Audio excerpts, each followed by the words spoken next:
Hey, welcome everyone. Today we're going to be finishing our lab series. And today's lab series, we're going to be working on SELinux troubleshooting. Today we're troubleshooting our web server Apache HTTPD package. The first thing we want to do is see what status it's in by typing systemctl status HTTPD.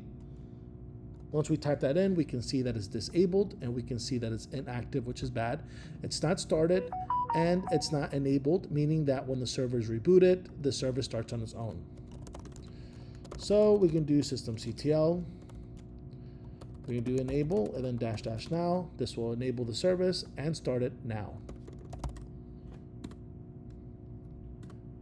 Now if we go back to status, we can check and we can see that the service is now enabled. And we can also see that it's active and it's running. That's what we want. So it looks like we fixed it, right? Let's double check. We can type in curl localhost. And what this does is going to query your local host because your web server is running on your local host. So when you do curl localhost, as you can see here, it will show you that it try to connect to the web or the Apache service that we have on our server locally running. And we can see that we have permission denied. It says you don't have permission to access this index.html. The question is, we don't even know where this is located. So we don't even know where to troubleshoot from here. So the next thing we want to do is look at the logs, which is very important. So we can do cat var log. And then we look for HTTPD because it has its own file or its own directory, And then we're going to look for error log. And once we look for error log, we can see on the bottom, we have a permission denied. And that permission denied is for file access. As you can see, it won't let us access this file. That's one way of searching. But if you don't have, a way to find this information in the var log, or if it's something a little bit more complicated, we can always use AU search, and then you can do -m, and we can do ABC, which stands for access vector cache. There's all the access approvals and access denials for SELinux. So when we type that in, we can see here we have a denial for HTTPD. It was denied. The read, so we're trying to read that file and it's denied for us. And it has the INO number of the file, which this is essential.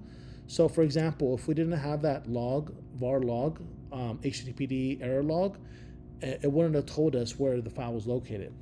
So in this instance, you won't know either. So that's why we have the INO number, because this identifies the file uniquely, which is index.html. We could use the find command in this instance and use the inum, which searches for INO number. And this is what identifies the file. We can see that this is the file that we have issues with. All right, so to show you real quick, this file, like the INO number associated, because we know that that's how we found it. As you can see here, it shows you the same number because that's what it's associated with this file. All right, the next thing now, everything is working, right? And we see the issue now is that it's trying to access, or Apache is trying to access the index.html. And that's inside of the cloud user home folder, which is not a good thing, right? That's why I won't let you use it, because it's not allowed. So we can do the get se-bool -a. This will give you all the booleans, and we're going to look for something that allows user content to be searched or accessed. So we can use the grep command -i user, which is case insensitive. It doesn't matter if it's uppercase, lowercase, or they're different cases each. So we're looking for anything that allows user content access. So here it is. HTTPD read user content. That's off. So we need that to be on.